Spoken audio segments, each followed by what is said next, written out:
చెంచల్గూడ జైలును విద్యా సంస్థగా మారుస్తాం. మరో చోటికి చెంచల్గూడ జైలును తరలిస్తామంటున్న సీఎం రేవంత్ రెడ్డి. చెంచల్గూడ జైలును వేరే చోటికి తరలిస్తామని, ఇప్పుడున్న జైలును విద్యా సంస్థగా మారుస్తామని తెలంగాణ సీఎం రేవంత్ రెడ్డి కీలక ప్రకటన చేశారు. అక్కడ కాలేజీ, స్కూళ్లను నిర్మిస్తామని ఆయన తెలిపారు. రాజకీయాలు, అభివృద్ధి వేర్వేరని, రెండింటినీ వేరుగా చూడాలని రేవంత్ చెప్పారు. అభివృద్ధి కోసమే మున్సిపల్ శాఖను తమ వద్ద ఉంచుకున్నామని, తమ ప్రభుత్వం అభివృద్ధిపైనే పూర్తి దృష్టి పెడుతుందని చెప్పారు. హైదరాబాద్లో ప్రతి గల్లీని అభివృద్ధి చేస్తామని అన్నారు.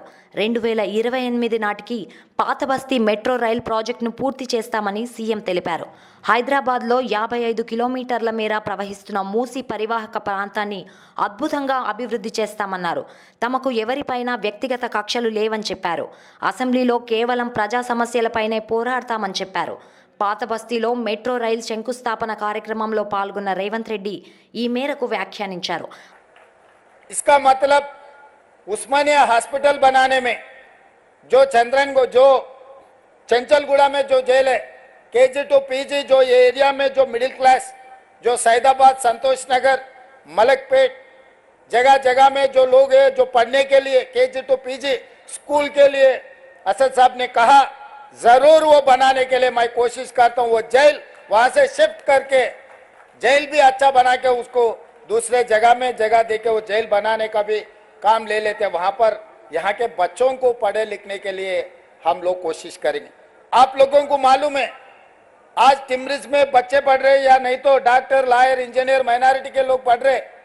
जो माइनॉरिटी मुस्लिम रिजर्वेशन दिया कांग्रेस पार्टी ने 4%, शब्बीर अली साहब और आजाद साहब ने बहुत कोशिश किए। उस दिन राजशेखर रेड्डी साहब को असद साहब, अकबर साहब असेंबली में बोले तो राजशेखर रेड्डी साहब तुरंत जो रिजर्वेशन देने के लिए कोशिश की। आज जो माइनॉरिटी रिजर्वेशन 4% मिला है वो कांग्रेस पार्टी ने दिए। इसीलिए मैं एक बात साफ कहना चाहता हूं, राजनीति अलग है, डेवलपमेंट अलग है। डेवलपमेंट में कोई कमी नहीं है। हैदराबाद सिटी में हर गली में डेवलप करने के लिए हमारा जिम्मेदारी है। मैं खुद खासकर इसीलिए municipal urban development ministry portfolio मेरे कने रखा हूं। मैं माइनॉरिटी वेलफेयर का भी मेरे साथ में रखा कि इसीलिए कोई किसी को मंत्री को दिए तो ज्यादा ध्यान नहीं देते। मुख्यमंत्री के हाथ में रहा तो माइनॉरिटी वेलफेयर के लिए सीधा सीधा हम पैसे दिलवा सकते, बच्चों को एजुकेशन और एम्प्लॉयमेंट के लिए हम कोशिश कर सकते। इसीलिए एडवाइजर, एक्सपीरियंस और लर्नर पर्सन शब्बीर अली साहब को मेरे साथ में लिए। भाई आप देखते रहो, मैं ऊपर से जो मंजूर करना है मैं करने के लिए मैं तैयार हूं। तो इसीलिए ये शहर, ये तेलंगाना अपना है। 94 से 2004 तक टीडीपी सत्ता में थे। 2004 से लेकर 2014 तक 10 साल कांग्रेस पार्टी सत्ता में थे। 2014 से लेकर 2023 तक 9.5 साल, कुछ कम 10 साल बीआरएस पार्टी सत्ता में थे। आज मैं यकीन से, जिम्मेदारी से कहना चाहता हूं, 2024 से 2034 तक 10 साल हम लोग सरकार चलाएंगे। जितना फंड्स हैदराबाद शहर को जरूरी है, हर पैसे देने का, हर जगह में डेवलपमेंट करने का जिम्मेदारी कांग्रेस पार्टी लेंगे। जैसा असद साहब ने बोले 5 साल के अंदर ये पूरा हाईटेक सिटी में मेट्रो चढ़कर चंद्रायन गुट्टा जंक्शन में हम लोग उतरने के जो बात कहे जरूर वो काम मैं करूंगा, वो जिम्मेदार मैं उठाऊंगा। इसमें कोई शक नहीं है। मैं आपको वादा कर रहा हूं, मेरा जिम्मेदारी है जितने भी पैसे का जरूरत है पूरे पैसे सरकार के तरफ से जो लोन मिलेगा, जो केंद्र सरकार से जो लेना है सबसे मिलके सबसे ले लेता हूं। और आगे भी जैसा साबरमती रिवर बनाया गुजरात में बोल के नरेंद्र मोदी जी बोल रहा है, परसों मैं उनको साफ कह दिए, भाई आप गुजरात को पैसे लेकर जा रहे हैं, तेलंगाना में हमारा मूसा रिवर डेवलपमेंट के लिए आप पैसे कैसे नहीं देते? आप पैसे देना जरूर। 55 किलोमीटर गंडीपेट से जो निजाम सरकार ने बनाया, उस्मान सागर, हिमायत सागर, हैदराबाद शहर को पानी दिए। आज भी लोग कुछ देखना है तो, पानी देखना है तो उस्मान सागर, हिमायत सागर जाना पड़ रहा है।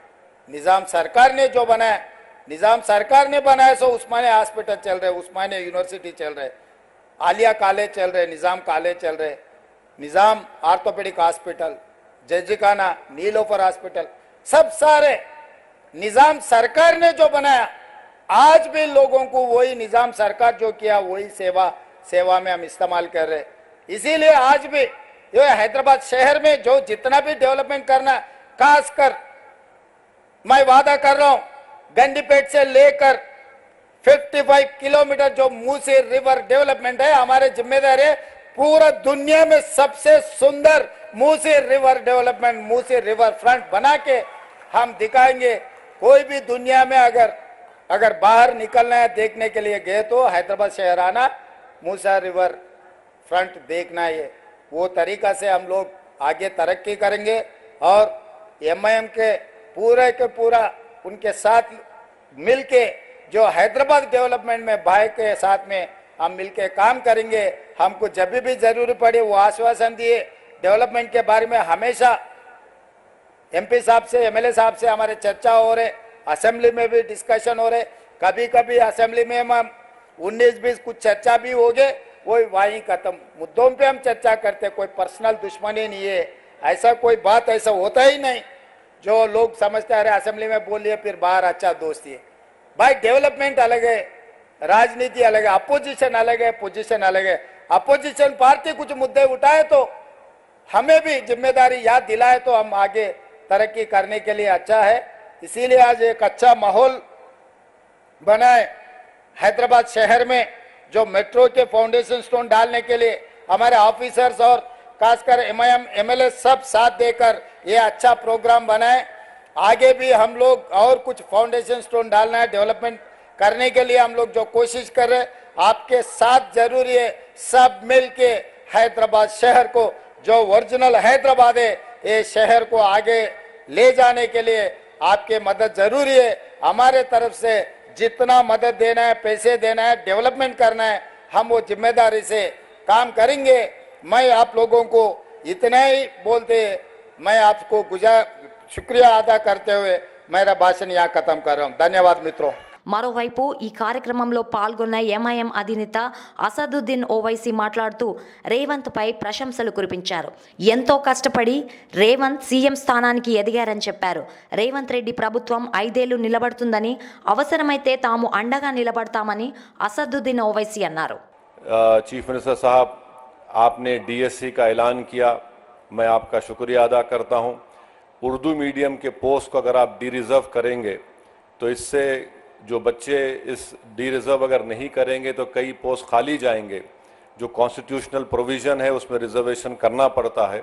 हुकूमत के पास एक इख्तियार है कि उसको डी रिज़र्व करे तो जो दूसरे बच्चों को भी उर्दू मीडियम पोस्ट का फ़ायदा होगा।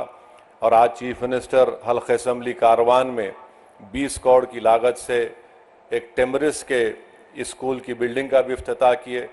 मैं इसका भी शुक्रिया अदा करता हूं और हम वज़ीर आला से उम्मीद करते हैं कि आप इन तमाम कामों की तरफ आप नज़रसानी करेंगे। और मजलिस इत्तेहादुल मुस्लिमीन की जानिब से मैं वादा कर रहा हूं कि चीफ मिनिस्टर का जो एक ड्रीम प्रोजेक्ट है मूसी डेवलपमेंट का, आप उसमें जहां कहीं भी आपको हमारी पार्टी की ज़रूरत पड़ेगी, हम भी चाहते हैं कि डेवलपमेंट, मूसी डेवलपमेंट का पूरा काम आपके टेन्योर में मुकम्मल हो, ताकि यहाँ की आवाम को एक बहुत बड़ा इससे फ़ायदा होगा, इकनॉमिक प्रोग्रेस होगा, यहाँ पर खुशहाली आएंगी, प्रॉस्पेरिटी आएंगी। और अभी हमको NVS रेड्डी साहब CM के सामने बताए कि ना सिर्फ यहाँ पर मेट्रो का स्टेशन बनेगा, बल्कि चंद्रायन गुट्टा से जो नागोल से एयरपोर्ट की लाइन आएगी, वो इंशाल्लाह यहाँ से चंद्रायन गुट्टा से मैलार्दोपल्ली और फिर मैलार्दोपल्ली से एयरपोर्ट। तो हमें मुझे यकीन है कि जब काम मुकम्मल हो जाएंगे तो इससे इस इलाके के यहाँ पर रहने वाले नौजवानों को एक बहुत बड़ा फ़ायदा होगा। और चीफ मिनिस्टर की इत्तला के लिए बता रहा हूँ, नॉलेज के लिए, कि हैदराबाद के पार्लियामेंट के हलक़े से कम 10 से 15 हज़ार बच्चे रोज़ हाईटेक सिटी को जाते और रात में आते, उसमें हमारी बेटियां भी हैं, नौजवान बच्चे भी हैं। तो मैं CM का, जनाब रेवंत रेड्डी साहब का दिल की गहराइयों से आपका वेलकम करता हूं और मुझे यकीन है कि इंशाअल्लाह ताला 2028 से पहले आप आकर आप और हम उस ट्रेन में बैठ के आएंगे इंशाअल्लाह ताला, जुबली बस स्टैंड से लेकर यहाँ तक इंशाअल्लाह, क्योंकि एयरपोर्ट का काम थोड़ा लंबा है मगर मुझे यकीन है कि वो काम भी प्रोग्रेस होगा। मैं जानता हूँ रेवंत रेड्डी बड़े ज़िद्दी आदमी हैं और उनकी ज़िद उनको यहाँ तक लेकर आई, और हम भी, हमारी पार्टी के लोग भी सर फिरे हैं, मगर अवाम ने एक फ़ैसला दिया है, अवाम ने एक फ़ैसला दिया है, हम उस फैसले का एहतराम करते हैं। और रेवंत रेड्डी साहब, आप पूरे आराम से 5 साल काम करिए, तेलंगाना की डेवलपमेंट के लिए, तेलंगाना के प्रोग्रेस और प्रॉस्पेरिटी के लिए MIM पार्टी आपके साथ खड़े रहेंगी। बहुत बहुत शुक्रिया।